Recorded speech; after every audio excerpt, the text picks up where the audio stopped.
Theresa is attracted to Anthony. She asks Anthony out on a date. Anthony isn't interested. Maybe he isn't attracted to her, or he's married. For whatever reason, he declines. Was Theresa rejected? Yes. When someone is rejected, they're prone to feel despair and frustration. Typically, she'll feel resentment and anger toward Anthony. The rejection affected the dopamine and cortisol activity in her brain, which can actually cause physical pain. Some short-term effects of this rejection are aggressiveness and antisocial behavior.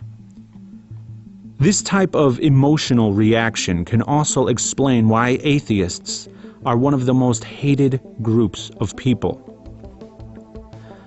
Theresa is a theist, and a billboard reminded her that atheists exist.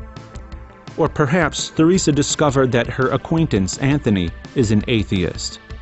Or Theresa is in an argument with Anthony about the existence of God. Any one of these things can cause Theresa to feel despair and frustration. Typically, she'll feel resentment and anger toward Anthony. Because of this, she may even exhibit aggressiveness and antisocial behavior. As you can see, there is a fascinating parallel between the typical reaction of someone who is romantically rejected and the typical reaction of a theist who encounters an atheist. But the parallel is practically shouted from the rooftops as the theist actually describes the atheist's disbelief as rejection. The atheist rejects God, they say. It is no coincidence that the theist chooses the word rejection, because there is a disconnect between the inaccurate use of the word rejection to describe the atheist's position and the theist's reaction, which coincides with the exact same symptoms of rejection, thereby compelling them to use that word, even though it's inaccurate. The inaccuracy can be easily seen from the romantic perspective. The analogy would look like this. Theresa tries to set Anthony up on a blind date with Gloria. Anthony doesn't think that Theresa even knows Gloria, or that she's acting as an agent on Gloria's behalf. Did Anthony actually reject Gloria? No. What if Anthony doesn't even believe that Gloria exists? Perhaps Theresa described her as being too attractive, described her personality as too perfect to be believable. So if Anthony doesn't believe Gloria actually exists, did he reject her, even if she does exist? No. All Gloria would need to do is show up and ask Anthony in person for him to accept. Or perhaps Theresa described Gloria inaccurately. Is Anthony rejecting the real Gloria, or the inaccurate portrayal of Gloria, which doesn't actually exist, even though she does? In all accounts, Anthony is not actually rejecting Gloria. And in all accounts, Theresa would have no reason to feel rejected at all.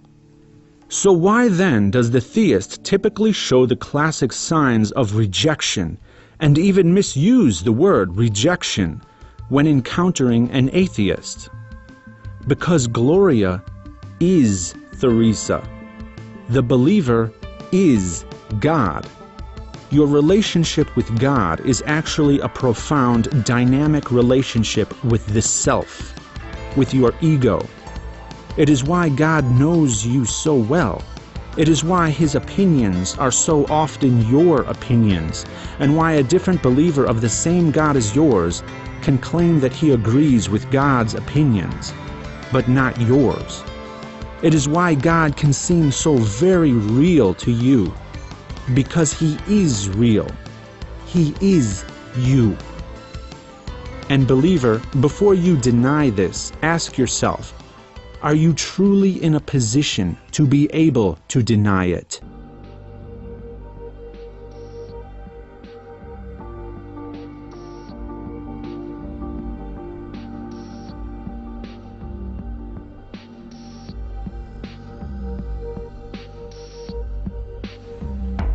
This confusion of skepticism with rejection has caused the persistence of Christianity's fundamental flaw, a foundational flaw that has fatally detrimental implications for the religion. The religion itself is based on a false dichotomy, the notion that you must either choose God or reject Him. But belief is not a choice, it's a compulsion beyond the realm of choice, achieved through convincing arguments, evidence, and trust. I do not choose what I believe because I perceive it as the more attractive option. I'm compelled to believe what I think is true, whether I like it or not, because desirability is not a requisite of the truth. This takes honest introspection. To truly make a choice, I must clearly be given the option.